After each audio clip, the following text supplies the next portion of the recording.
একাধিক হুতি নেতা নিহত, কে সতর্কবার্তা যুক্তরাষ্ট্রের।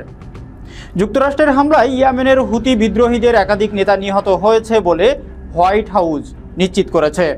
একই সঙ্গে ইরানকে সতর্ক করা হয়েছে যাতে তারা হুতিদের সমর্থন ও লোহিত সাগরে জাহাজে হামলা বন্ধ করে।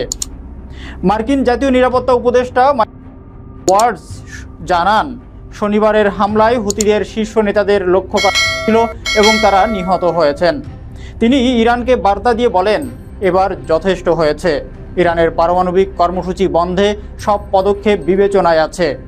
এই হামলা প্রেসিডেন্ট ট্রাম্পের দ্বিতীয় মেয়াদে হুতিদের বিরুদ্ধে প্রথম অভিযান, যাতে 31 জন নিহত এবং 101 জন আহত হয়েছে।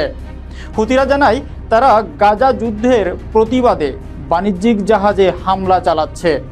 2023 সাল থেকে হুতিরা লোহিত সাগরে অসংখ্য হামলা চালিয়েছে, যা বাণিজ্যে বড় প্রভাব ফেলেছে। ট্রাম্প হুঁশিয়ারি দিয়ে বলেছে, হুতি হামলা বন্ধ না হলে আরও কঠোর প্রতিক্রিয়া আসবে। ইরানের পারমাণবিক কর্মসূচি নিয়ে আলোচনা প্রসঙ্গে তেহরান জানায়, তারা হুমকির মুখে কখনোই আলোচনায় বসবে না।